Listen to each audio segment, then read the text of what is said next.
Judge blocks Trump from using 18th-century wartime act for deportations. Trump had invoked the Alien Enemies Act of 1798 to deport 5 Venezuelans, but order halted by judge. Donald Trump has invoked the Wartime Alien Enemies Act of 1798 to deport 5 Venezuelan nationals from the U.S. The White House issued a presidential proclamation on Saturday targeting Venezuelan members of gang Tren de Aragua, saying, Tren de Aragua, TDA, is a designated foreign terrorist organization with thousands of members, many of whom have unlawfully infiltrated the United States and are conducting irregular warfare and undertaking hostile actions against the United States. Civil liberties organizations have accused Trump of invoking the 1798 Act unlawfully during peacetime to accelerate mass deportations and sidestep immigration law. Hours later, a federal judge temporarily blocked Trump's administration from using the act to carry out its intended deportations of the Venezuelans. U.S. District Judge James Boasberg of the Federal District Court in Washington, D.C. agreed on Saturday to issue temporary restraining order that prevents the Venezuelans' deportation for 14 days. Given the exigent circumstances that the court has been made aware of this morning, it is determined that an immediate order is warranted to maintain the status quo until a hearing can be set, Boasberg wrote in his order. Boasberg's decision comes in response to a lawsuit filed the same day by the American Civil Liberties Union and Democracy Forward. The organizations charge that the Trump administration unlawfully invoked the Alien Enemies Act. In the lawsuit, ACLU and Democracy Forward argued the act has been invoked only 3 times in the history of the U.S., the War of 1812, First World War and Second World War. It cannot be used here against nationals of a country, Venezuela, with whom the United States is not at war, which is not invading the United States and which has not launched a predatory incursion into the United States, the lawsuit stated. The government's proclamation would allow agents to immediately put non-citizens on planes without any review of any aspect of the determination that they are alien enemies, the lawsuit added. At remote hearing before Boasberg, both ACLU and Democracy Forward asked that the temporary restraining order be broadened to everyone in danger of removal under the act, the civil liberties organizations said.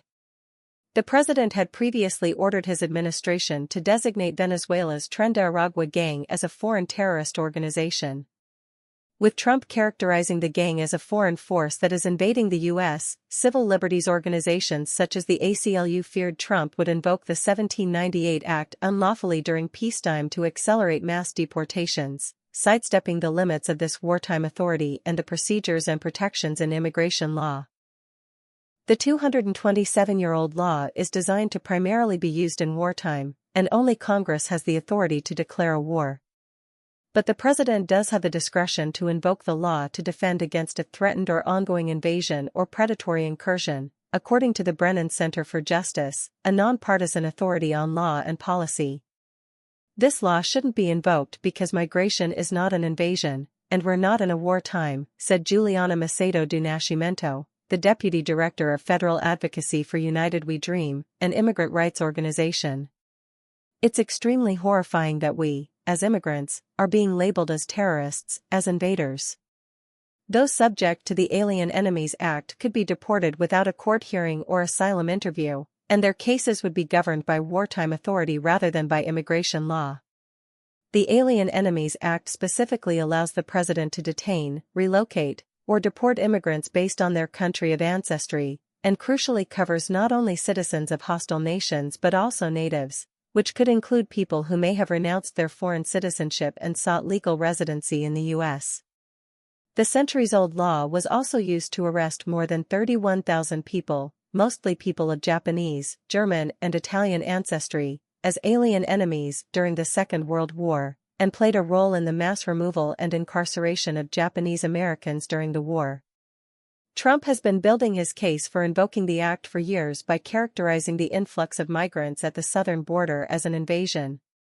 He also previewed his invocation in an executive order on his inauguration day, directing the secretaries of state to plan by preparing facilities necessary to expedite the removal of those subject to the act.